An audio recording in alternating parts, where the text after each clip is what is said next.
أما بعد فأعوذ بالله من الشيطان الرجيم بسم الله الرحمن الرحيم والصلاة والسلام عليك يا رسول الله وعلى آلك وأصحابك يا حبيب الله الصلاة والسلام عليك يا نبي الله وعلى آلك وأصحابك يا نور الله نويت سنة الاعتکاف۔ مسلمانوں کے چوتھے خلیفہ حضرت علی المرتضیٰ رضی اللہ عنہ سے روایت ہے، تاجدار مدینہ رحمت قلب حسینہ صلی اللہ علیہ وآلہ وسلم کا فرمان ہے، تمہارا مجھ پر درود پڑھنا تمہاری دعاؤں کا محافظ ہے، اللہ کی رضا کا باعث ہے اور تمہارے اعمال کی پاکیزگی کا باعث ہے۔ مومنوں پڑھتے نہیں کیوں اپنے آقا پر درود، ہے فرشتوں کا وظیفہ الصلاۃ والسلام۔ اس حدیث پاک سے ہمیں یہ پتہ چلا کہ درود پاک سے دعائیں قبول ہوتی ہیں، درود پاک دعاؤں کا محافظ ہے، درود پاک پڑھنا اللہ کو راضی کرنے کا باعث ہے۔ جو رب کی رضا چاہتا ہے وہ کثرت سے درود پڑھے، اور جو اعمال کی پاکیزگی چاہتا ہے وہ کثرت سے درود پاک پڑھے۔ صلو علی الحبیب صلی اللہ تعالی علی محمد صلی اللہ علیہ وآلہ وسلم۔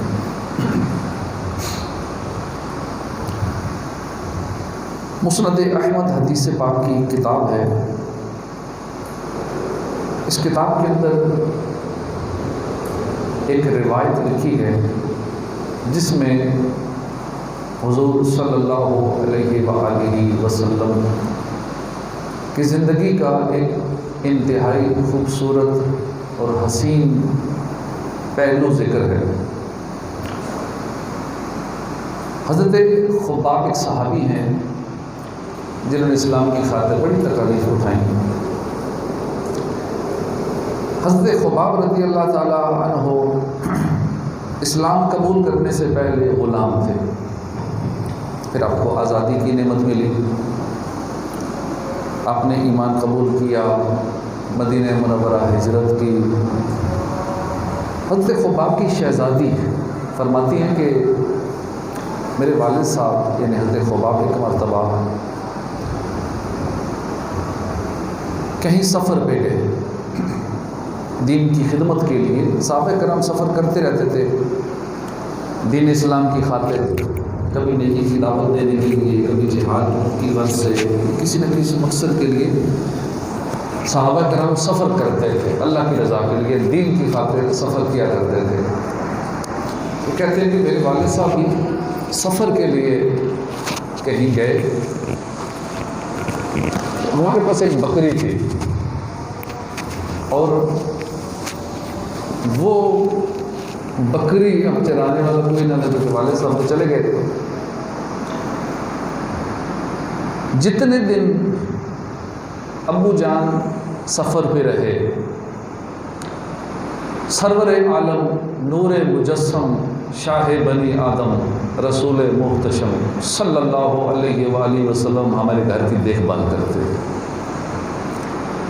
اور جو ہماری بکری تھی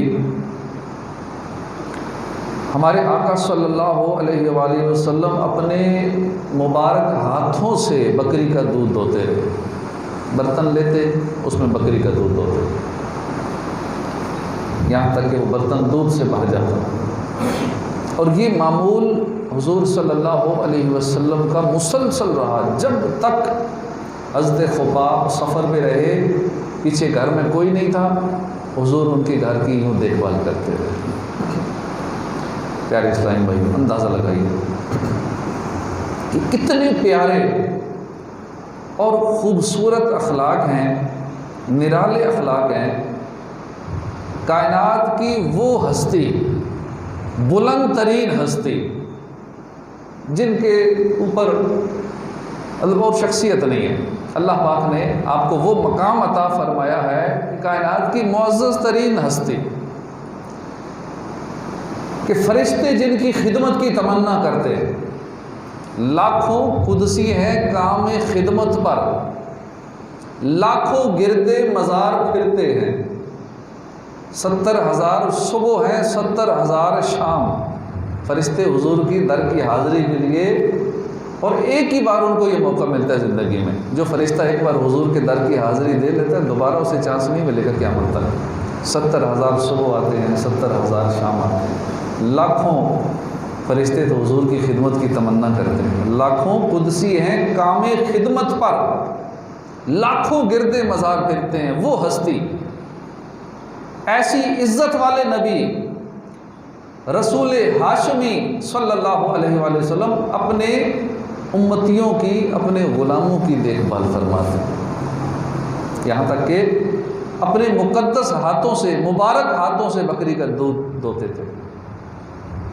بلکہ مسلمانوں کی پیاری امی جان حضرت عائشہ صدیقہ رضی اللہ عنہ فرماتی ہیں کہ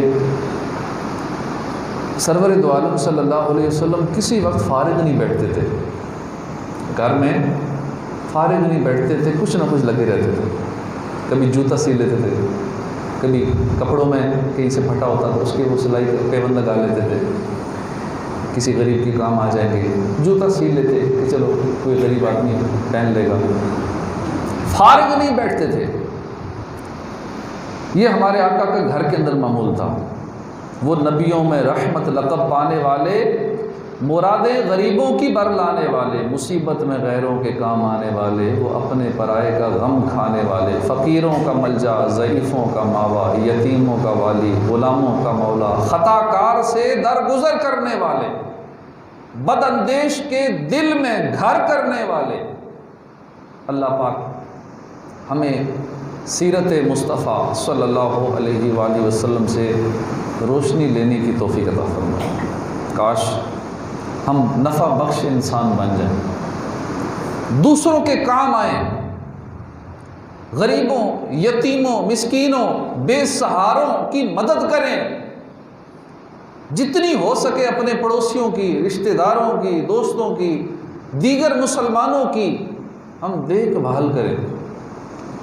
اللہ کے آخری نبی رسول ہاشمی صلی اللہ علیہ وآلہ وسلم کا فرمان ہے، خیر الناس من نفع الناس، خیر الناس، لوگوں میں بہترین وہ شخص ہے، خیر الناس من نفع الناس، بہترین شخص لوگوں میں وہ ہے جو لوگوں کو نفع پہنچائے۔ خیال خدمت خلق خدا جو رکھتے ہیں، کرم خدا کا انہیں دستیاب ہوتا ہے۔ اللہ پاک نے قرآن کریم میں بہت خوبصورت مثال ذکر فرمائی ہے، اس کا خلاصہ یہ ہے کہ جب زوردار بارش برستی ہے، پانی بہنے لگتا ہے، اس پانی کے اوپر جھاگ نظر آتا ہے۔ جب بارش برستی ہے، پانی بہتا ہے، اس پانی کے اوپر جھاگ نظر آتا ہے۔ جھاگ جو ہے یہ زیادہ دیر نہیں رہتا، کچھ دیر بعد ختم ہو جاتا ہے، مگر پانی باقی رہتا ہے۔ کچھ پانی زمین میں جذب ہو جاتا ہے، محفوظ ہو جاتا ہے، کچھ ندی نالوں میں بہہ جاتا ہے، کچھ کھیتوں میں درخت وغیرہ چوس لیتے ہیں۔ اب قرآن کریم کے الفاظ سنیے، رب کائنات فرماتا ہے فَأَمَّا الزَّبَدُ فَيَذْهَبُ جُفَاءً وَأَمَّا مَا يَنْفَعُ النَّاسَ فَيَمْكُثُ فِي الْأَرْضِ۔ تو جھاگ تو ضائع ہو جاتا ہے، ترجمہ کنز الایمان ہے کہ جھاگ ضائع ہو جاتا ہے، اور وہ پانی جو لوگوں کو فائدہ دیتا ہے وہ زمین میں باقی رہتا ہے۔ جو بے فائدہ چیز ہے ختم ہو جاتی ہے، جو فائدہ دینے والی چیز ہے وہ باقی رہ جاتی ہے۔ یہ حق و باطل کی مثال ہے، یعنی باطل جو ہے یہ جھاگ کی طرح ہے، ختم ہو جاتا ہے، جلدی مٹ جاتا ہے، اور حق لوگوں کے لیے نفع بخش ہے، لہذا جو حق ہے وہ باقی رہے۔ سبحان اللہ، معلوم ہوا کہ جو چیز لوگوں کو نفع پہنچائے وہ باقی رکھی جاتی ہے۔ دیکھیے پانی لوگوں کے لیے نفع بخش ہے، لوگ پانی پیتے ہیں، جانوروں کو پلاتے ہیں، پودوں کو پانی دیتے ہیں، کھیتوں میں پانی لگایا جاتا ہے، پانی سے جانداروں کی زندگی وابستہ ہے، لہذا اس پانی کو محفوظ رکھا جاتا ہے کیونکہ نفع بخش ہے۔ قدرت اس کی حفاظت کے اسباب بنا دیتی ہے، زمین پانی کو جذب کر کے اپنے اندر محفوظ کر لیتا ہے۔ کیسا اللہ پاک نے پانی کا ایک نظام بنایا ہوا ہے، سمندر سے دریاؤں سے بخارات اٹھتے ہیں، ویپرز کی صورت میں پانی آسمان کی طرف اٹھا لیا جاتا ہے، اور اس کے بعد لاکھوں کروڑوں ٹن پانی اب ہوا کے اندر ہے۔ کیسا سسٹم ہے اللہ پاک کا، سٹورنگ سسٹم دیکھیے، اور اس کے بعد پھر اللہ پاک کا ٹرانسپورٹیشن کا سسٹم دیکھیے کہ وہی ٹرانسپورٹ وہاں سے چلتی ہے سمندر سے ہوا میں، لاکھوں ٹن پانی اس نے اٹھایا ہوا ہے، جہاں اللہ کا حکم ہوتا ہے وہاں تک پہنچا دیا جاتا ہے، جہاں برسنا ہوتا ہے جتنا برسنا ہوتا ہے اتنا وہاں برس جاتا ہے، باقی آگے چلا جاتا ہے۔ اور پھر جو برستا ہے اس کی سٹوریج کا کیسا نظام بنا دیا گیا ہے، زمین کے اندر جذب کر دیا جاتا ہے، زمین کے اندر پانی سیو ہے، بور کے ذریعے نکال لیتے ہیں، کنواں کھود کے نکال لیتے ہیں، اچھا کچھ پانی گلیشیئرز کی صورت میں سیو ہو جاتا ہے، محفوظ ہوتا ہے، جم جاتا ہے۔ تو مختلف انداز میں اللہ پاک نے صرف پانی کے نظام کو دیکھ لے تو اللہ کی قدرت کے کیسے کیسے شاہکار نظر آتے ہیں، مزید اللہ پر ایمان مضبوط ہوتا چلا جاتا ہے۔ اور جو دہریے لوگ ہیں جو مانتے نہیں ہیں کہ کوئی ہے بنانے والا، کوئی خالق ہے، کوئی مالک ہے، ان کی بھی کاٹ ہوتی ہے کہ کوئی ہے جو نظام ہستی چلا رہا ہے، وہی خدا ہے، اللہ پاک یہ نظام چلاتا ہے۔ تو پانی کی مثال قرآن پاک کے اندر اس آیت کے اندر دی گئی ہے، اس پانی کو کیسے جو کام کا پانی ہوتا ہے زمین جذب کرتی ہے، اپنے اندر محفوظ کرتی ہے، گلیشیئرز کا ایک نظام ہے، گلیشیئرز کی صورت میں پانی محفوظ ہو جاتا ہے، ندی نالوں میں کچھ پانی بہہ جاتا ہے۔ اسی طرح جو بندہ نیک ہوتا ہے، جو بندہ دوسروں کو فائدہ پہنچاتا ہے، دوسروں کے لیے جو نفع بخش ہوتا ہے، جو مسلمانوں کی خیر خواہی کرتا ہے، یتیموں کی، محتاجوں کی، مسکینوں کی، غریبوں کی مدد کرتا ہے، اس کو بھی باقی رکھا جاتا ہے۔ اور قیامت والے دن وہ بارگاہ الہی میں حاضر ہوگا تو اس کے یہ نیک اعمال جو اس نے دوسروں کی مدد کی، یہ نیک اعمال اس نیک بندے کو فائدہ پہنچائیں گے، اور رزلٹ کیا ہوگا کہ اس نیک بندے کو ان اعمال کی وجہ سے جو اس نے لوگوں کو فائدہ پہنچایا، اللہ کے بندوں کی مدد کی، مخلوق خدا کی مدد کی، اللہ کی بارگاہ میں جب حاضر ہوگا تو اس وقت اس بندے کو ان اعمال کی وجہ سے جنت میں داخل کر دیا جائے گا۔ اتنا اچھا کام ہے لوگوں کی مدد کرنا، اپنے مسلمانوں کی مدد کرنا، اور پھر اس کا الٹ دیکھ لیں، مسلمانوں کی مدد نہ کرنا بلکہ مدد کی بجائے تنگ کرنا، نقصان پہنچانا، دل آزاریاں کرنا، کتنا برا کام ہے۔ کہ نفع پہنچانا جنت میں لے جانے والا کام ہے، نقصان پہنچانا پھر یہ جہنم میں لے جائے گا۔ جب بھی مسلمانوں پہ کوئی مصیبت آتی ہے، موجودہ مصیبت دیکھ لیں سیلاب کی صورت میں کتنے مسلمان پریشان ہیں، اور خوش نصیب لوگ جو ہیں اللہ کی رضا کے لیے مدد کرنے والے بھی ہیں، لوگ لاکھوں کروڑوں روپیہ سیلاب متاثرین کو دے ہی رہے ہیں، امداد کر ہی رہے ہیں، نفع پہنچا رہے ہیں، لیکن ایسے بھی بد نصیب ہیں جو ان کو لوٹ رہے ہیں، جو ایسے بھی بد نصیب ہیں جو سیلاب متاثرین کا سامان جاتا ہے، ٹرک جاتے ہیں، لوٹ لیا جاتا ہے۔ ابھی 2 دن پہلے کی بات ہے، راجن پور ایک ٹرک گیا امدادی سامان کا، اس کے پیچھے لگ گئے، اس نے بڑا دوڑایا، 30 کلومیٹر تک دوڑاتا گیا، انہوں نے پیچھا نہیں چھوڑا، ڈنڈے سوٹے لے کے لوٹنے کے لیے بیٹھے ہوئے نا آگے، انہیں پتہ ہے کہ مال آنا ہے، ان ایریاز میں سامان آ رہا ہے پورے پاکستان سے، دنیا بھر سے امداد آ رہی ہے، اب لوٹنے کا موقع ہے، بہترین ہاتھ آیا ہے، اور انہوں نے پھر بھی 30 کلومیٹر تک بڑا دوڑایا اس نے ٹرک کو، لیکن لوٹ لیا انہوں نے۔ تو اس لیے امدادی سامان بھی پہنچانا ہے تو بڑی حکمت عملی کے ساتھ پہنچانا ہے، یہ نہیں کہ جو ٹرک بھرے ہو کے جی میں جا رہا ہوں، آگے پورا حفاظتی انتظام کر کے جانا ہوتا ہے، ورنہ لوٹ لیتے ہیں، رستے میں ہی لوٹ لیتے ہیں، یا وہاں پہنچ کے وہ لوگ سامان لے جاتے ہیں جو حقدار ہی نہیں ہوتے، جن کا کام ہی یہی ہے، پہلے سے تیاری میں ہوتے ہیں کہ مال آ رہا ہے کس انداز میں کرنا ہے۔ تو اس لیے دعوت اسلامی کا جو شعبہ ہے FGRF، یہ ویلفیئر کا ایک شعبہ ہے۔ جب سیلاب آتا ہے، زلزلے آتے ہیں، کوئی آفت آتی ہے، مصیبت آتی ہے، تو دعوت اسلامی کا یہ شعبہ ایکٹیو ہوتا ہے اور اس شعبے کے تحت یہ سارے معاملات ہوتے ہیں۔ تو FGFR والے بڑی حکمت عملی سے سامان تقسیم کر رہے ہیں۔ کسی گھر میں اس ایریے میں سامان اکٹھا کیا جاتا ہے، اس کو تشہیر نہیں کی جاتی کتنا سامان آ گیا، ورنہ تو سارے لوگ پہنچ جائیں گے۔ اب دیکھا جاتا ہے کہ کون اس گاؤں میں، اس محلے میں، اس علاقے میں حقدار ہے، جو واقعی حقدار ہے، جس کے گھر بہہ گیا، جانور بہہ گئے، سب سامان چلا گیا، نقصان ہو گیا۔ اب ان لوگوں کو بلایا جاتا ہے، ان کو بلا کے پردے میں سامان ان تک پہنچایا جاتا ہے تاکہ صحیح حقدار تک سامان پہنچ سکے۔ اور ہماری ٹیمیں جو وہاں پہ اس کو انویسٹیگیٹ کر رہی ہیں کہ واقعی حقدار کون ہے، یہ وہی موجود ہے، اور وہاں کن تک سامان پہنچ چکا ہے یہ بھی ریکارڈ موجود ہے۔ بھائی ان کو تو دے چکے ہیں، ان لوگوں کو سامان دیا جا چکے، پھر سے آ گئے۔ تو الحمدللہ پوری حکمت عملی کے ساتھ بڑے طریقے سے سامان حقداروں تک پہنچانے کی کوشش جاری ہے۔ زکوٰۃ کن تک پہنچانی ہے، اس کے حقدار کون ہیں، نفلی صدقات ہیں وہ کیسے پہنچانے ہیں، کن تک پہنچانے ہیں، تاکہ زکوٰۃ دینے والوں کی زکوٰۃ بھی لگ جائے صحیح جگہ پہ، نفلی عطیات جو دے رہے ہیں ان کو بھی زیادہ سے زیادہ ثواب ملے۔ پھر کن چیزوں کی ضرورت ہے سیلاب والوں کو، وہ چیزیں ان تک پہنچائی جا رہی ہیں۔ تو آپ جتنا ہو سکے FGRF کے ساتھ، دعوت اسلامی کے شعبے کے ساتھ بھرپور تعاون کیجیے۔ انشاءاللہ آپ کا جو مال ہے، آپ کا پیسہ ہے، یہ انشاءاللہ صحیح جگہ پہ پہنچے گا، آپ کی زکوٰۃ صحیح جگہ پہ لگے گی، انشاءاللہ ہمیں زیادہ ثواب ملے گا۔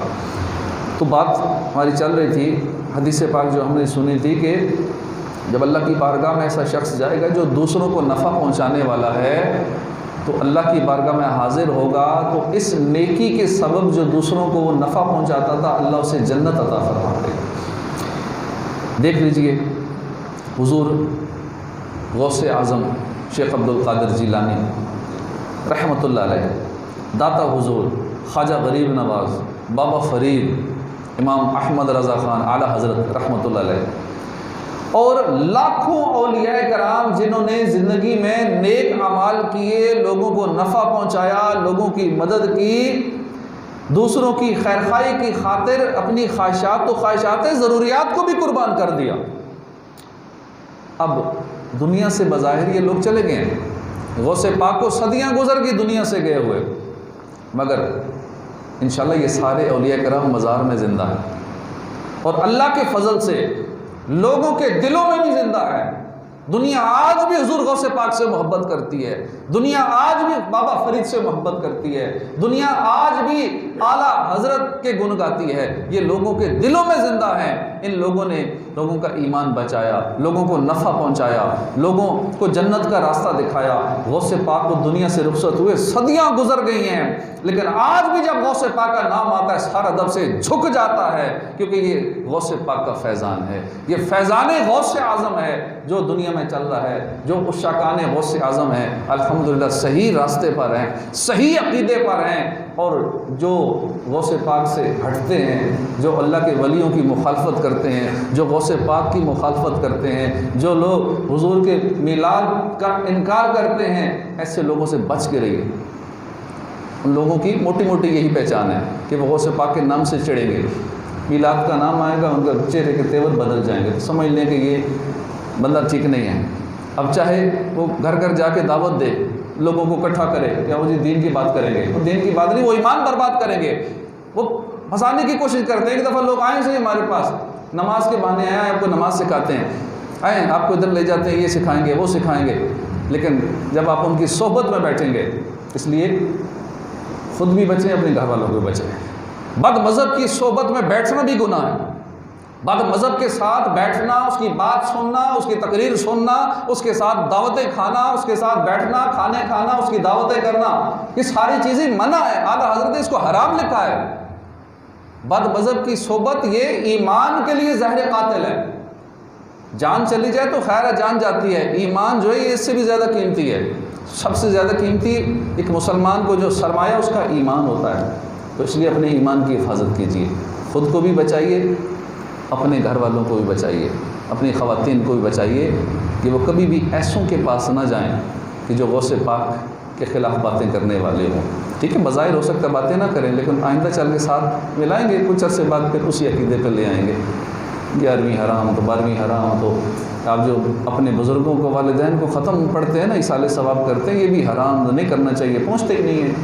اب خود غور کریں کہ ہم اگر اپنے بچوں کو یہ تعلیم دیں یا ان کا عقیدہ یہ ہو جائے کہ اپنے والدین کو کچھ نہیں ثواب پہنچانا، فاتحہ نہیں پڑھنی، پہنچے گی نہیں، تو کیا ہمیں پہنچائیں گے؟ ہمارے مرنے کے بعد کیا فائدہ پہنچائیں گے؟ وہ کس کام کی ایسی اولاد جو ہمیں ثواب تک نہ پہنچا سکے، ایک فاتحہ نہ پڑھ کے نہ پہنچا سکے، قل هو اللہ شریف 3 بار پڑھ کے ثواب نہ پہنچا سکے، کہے کہ پہنچتی ہی نہیں ہے، عقیدہ یہ ہے ہمارا تو پہنچتی ہی نہیں. تو اللہ پاک غلط عقائد سے بچائے، بد مذہبوں کی صحبت سے بچ کے رہیے، اپنا ایمان محفوظ کیجئے. الحمدللہ عاشقان رسول کے لیے یہ جو ہم نے ایک مرکز بنایا، فیضان غوث اعظم مسجد بنائی، اس لیے کہ اہل علاقہ کا ایمان بچے. اہل علاقہ جو غوث پاک سے محبت کرنے والے ہیں، یہ کھل کے اپنے معاملات کر سکیں، ڈریں جھکیں نہ، کھل کے 11ویں منائیں، 12ویں منائیں، میلاد منائیں، اصالِ ثواب کی محفلیں کریں، 40واں تیجا جمعرات، جس انداز میں بھی اصالِ ثواب کی محفلیں یہاں کرنا چاہیں گھروں میں کریں، کھل کے کریں. اپنے بچوں کو یہاں فی سبیل اللہ قرآن پاک پڑھائیں. یہ سارا انتظام اسی لیے کیا گیا ہے. اتنا کچھ 4-5 سالوں میں جو ہوا، اتنی کوششیں ہوئیں، اتنے معاملات ہوئے، سب کو پتہ ہی ہے کتنی مشکلوں سے ہم یہاں تک پہنچے. تو کس لیے تھا؟ اہل علاقہ کی خاطر، کہ ان لوگوں کا ایمان بچ جائے، یہ لوگ دین سیکھ لیں، ان کے بچوں کا ایمان بچ جائے، ان کے بچے درست مخارج سے قرآن پاک سیکھ لیں، دین کے شرعی مسائل سیکھ لیں، ان کی خواتین دینی علوم، شرعی علوم سیکھ لیں، ان کی خواتین درست مخارج سے قرآن پاک سیکھ لیں. یہ سب کے لیے فی سبیل اللہ آپشن ہے. اپنے بچوں کو یہاں بھیجیں. مدرسۃ المدینہ کی کلاسیں جاری ہیں، حفظ و ناظرہ کی کلاسیں ہو رہی ہیں، اپنے بچوں کا داخلہ کروائیں. 8 گھنٹے کی فل ٹائم کی کلاس بھی ہے. اگر چاہتے ہیں کہ نہیں فل ٹائم نہیں، بچہ اسکول بھی جاتا ہے، ٹیوشن بھی پڑھتا ہے، ٹھیک ہے، جز وقتی بھی آپشن ہے. زور سے لے کر مغرب تک اب ٹائم رکھا ہوا آپ کے لیے، جب چاہیں اپنے بچوں کو بھیجیں. لیکن پھر بھی اگر کہتے نہیں ہم نے فیس دے کے پڑھانا ہے تو ٹھیک ہے، فیس دے کے بھی آپشن ہے. جتنی چاہیں فیس دیں وہ بھی آپشن ہے، فیسیں دے کے پڑھا لیں. فری پڑھانا ہے تو فری پڑھوا لیں. اپنی خواتین کو بھیجیں. ہر جمعے کا ہم نے بھی طے کیا کہ انشاءاللہ خواتین کی تربیت کے لیے کلاس ہر جمعے کو تقریباً 2:30 بجے کے قریب خواتین کے لیے کلاس ہوگی، جس میں تجوید کے ساتھ قرآن پاک، دیگر جو بنیادی شرعی علوم وغیرہ، دعائیں یاد کرنا، ضروری شرعی مسائل، نماز وغیرہ کے حوالے سے مسائل سیکھنے کے لیے یہ ہفتہ وار کلاس ہوا کرے گی. اس کے علاوہ بچیاں پڑھنی آتے ہیں، اپنی بچیوں کو بھیجیں. خواتین کو روزانہ قرآن پاک پڑھنے کے لیے بھیجیں. تو یہ سارا جو یہ نیک اعمال یہاں ہو رہے ہیں فیضان غوث اعظم مسجد مدرسے میں، تو اس سے فائدہ اٹھائیے. یہ سارا کچھ آپ لوگوں کے لیے ہے. تو الحمدللہ غوث پاک کا ذکر ہو رہا تھا، تو غوث پاک کا نام آج بھی زندہ ہے، اولیاء کرام کا نام آج بھی زندہ ہے، کیونکہ ان لوگوں نے لوگوں کو نفع پہنچایا. ان لوگوں نے ساری زندگی لوگوں کے فائدے کے لیے گزار دی. تو اللہ پاک ان کی محبت ہمارے دلوں میں قائم رکھے. اس لیے کہ ما ینفع الناس فیمکث فی الارض، جو لوگوں کو فائدہ دیتا ہے وہ زمین میں باقی رہتا ہے. اس لیے غوث پاک کا، داتا صاحب کا، بابا فرید کا، خواجہ غریب نواز کا، تاجدار گولڑا کا، یہ سارے نام بری امام کا سب زندہ ہیں. ان لوگوں نے لوگوں کو فائدہ پہنچایا. اللہ ہمیں بھی توفیق بخشے، ہم بھی دوسروں کے کام آئیں، غریبوں کی، یتیموں کی مدد کریں، بے سہاروں کی مدد کریں، اچھے اور نیک کام کریں. زندگی جو ہے یہ تو 2 پل کی ہے، گزر جائے گی. کتنے ہمارے ساتھ والے دنیا سے چلے گئے، جا رہے ہیں، آئے دن جا رہے ہیں. خدمت خلق سے ہستی کو فروزاں کر لے، کیا پتہ کون سی ظلمت میں قضا لے جائے. اللہ کے آخری نبی صلی اللہ علیہ وسلم نے فرمایا، جو مسلمان بھوکے کو کھانا کھلائے اللہ پاک روز قیامت اسے جنتی پھل کھلائے گا. جو مسلمان پیاسے کو پانی پلائے اللہ پاک قیامت کے دن اسے مہر لگی ہوئی جنتی شراب پلائے گا. سبحان اللہ. جو مسلمان کسی کو کپڑے مہیا کرے اللہ پاک اس کو قیامت والا دن جنتی حلہ پہنائے گا، یعنی جنت کا لباس پہنائے گا. تو جو لوگ اس وقت مصیبت زدہ سیلاب متاثرین کو کپڑے پہنچا رہے ہیں، ان غریبوں کی مدد کر رہے ہیں، وہ ذہن میں یہ حدیث پاک رکھیں کہ انشاءاللہ قیامت والے دن اللہ مجھے جنتی لباس دے گا. میں اپنے کپڑے ان کو دے رہا ہوں، یا اپنے نئے کپڑے ان کو لے کے دے رہا ہوں، یا میں ان کو پانی کی بوتلیں مہیا کر رہا ہوں، یا میں ان کو کھلا رہا ہوں، کوئی بسکٹ کھلا رہا ہوں، ان کو چنے کھلا رہا ہوں، یا ان کے کھانے کا انتظام، کیونکہ وہاں کھانا پکانے کا بھی مخصوص جگہوں پہ الگ سے انتظام ہے، ہر جگہ پہ کھانے کا انتظام نہیں ہو سکتا کیونکہ بعض جگہوں پہ تو وہ پانی اتنا چڑھا ہوا ہے کہ وہاں خشک راشن نہیں پہنچایا جا رہا ہے، لیکن بعض جگہوں پہ کھانے بھی تیار ہو رہے ہیں اور آگے پہنچانے کا پورا ایک سسٹم ہے، کشتیاں ہیں، پھر آرمی نے نیوی نے ہمیں ہیلی کاپٹرز بھی آفر کیے تھے، وہ بھی سہولت دی ہوئی ہے، تو جہاں کشتیوں کے ذریعے ہو رہا ہے وہ کشتیوں کے ذریعے پہنچایا جا رہا ہے، جہاں ہیلی کاپٹرز کے ذریعے وہ سلسلہ ہے وہ پہنچایا جا رہا ہے، تو یہ سلسلہ خدمت کا جاری ہے، آپ بھی بڑھ چڑھ کر حصہ لیجیے، دعوت اسلامی کے شعبے FGRF کے ساتھ بھرپور تعاون کیجیے، یہ بھی اپنی جگہ ریاضت ہے، خدمت خلق بھی عبادت ہے، نبیوں کے نبی صلی اللہ علیہ وسلم نے فرمایا کہ جو اپنے مسلمان بھائی کی دنیاوی پریشانی دور کرے اللہ پاک اسے آخرت کی پریشانی سے نجات عطا فرمائے گا۔ آج ہم سیلاب زدگان کی پریشانی دور کریں گے، اللہ ہماری آخرت کی پریشانیاں دور کرے گا۔ آدمی جب تک اپنے بھائی کی مدد کرتا رہتا ہے اللہ اس کی مدد کرتا رہتا ہے۔ ایک حدیث پاک میں ہے کہ جو پریشان حال کی مدد کرے اللہ پاک اس کے لیے 73 مغفرتیں لکھ دیتا ہے، 73 مغفرتیں اس بندے کے لیے لکھ دیتا ہے، ان میں سے ایک مغفرت اس کے تمام کاموں کے لیے کافی ہے، اور باقی جو 72 ہیں اسے آخرت کے معاملات میں کام آئیں گی۔ کتنی پیاری فضیلت ہے، آخرت میں اس کے درجات بلند ہو جائیں گے۔ خدمت خلق میں دن گزاریں، زندگی اس طرح سے سنواریں، عاقبت میں ملے سرخ روئی اور یہاں بھی نہ ہو جگ ہنسائی۔ حدیث پاک میں ہے کہ جو اللہ کی رضا کے لیے ایک دن کا اعتکاف کرے اللہ پاک اس کے اور جہنم کے درمیان 3 خندقیں حائل کر دے گا۔ ایک خندق کا جو فاصلہ ہوگا وہ مشرق و مغرب کے برابر ہوگا، تو 3 خندقیں حائل کر دے گا اس کے لیے کہ جو ایک دن کا اعتکاف کرے گا۔ اور مزید فرمایا کہ جو اپنے مسلمان بھائی کی مدد کے لیے نکلتا ہے یہ اس کے لیے 10 سال کے اعتکاف سے بہتر ہے۔ جو اپنے مسلمان بھائی کی مدد کے لیے، آج ہم سیلاب والوں کی مدد کے لیے ٹھیک ہے مال دے رہے ہیں، خدمت کر رہے ہیں، وہ بھی کرنی چاہیے، فزیکلی بھی جانا چاہیے۔ ہمارے بہت سارے قافلے آج کچھ روانہ ہو چکے ہیں، کچھ کل گئے ہیں، کچھ پہلے سے وہاں موجود ہیں، کچھ ابھی جائیں گے، تو جو فزیکلی بھی جانا چاہے ان مدنی قافلوں میں جا کے ان کی فزیکلی مدد کریں، ان تک مال پہنچائیں، جتنی ہو سکے خدمت کریں۔ حدیث پاک ہم نے یہ بھی سنی اور بھی ہم نے کئی احادیث سنی، قرآنی آیات سنی کہ مسلمانوں کی غریبوں کی مدد کرنا کتنا بڑا ثواب ہے۔ ملا ہے زر تو غریبوں کے کام بھی آؤ، نہ جس سے خدمت مخلوق ہو وہ دولت کیا ہے، وہ دولت کس کام کی ہے جس سے مخلوق خدا کی خدمت نہ ہو سکے۔ اللہ پاک ہمیں اخلاص عطا فرمائے۔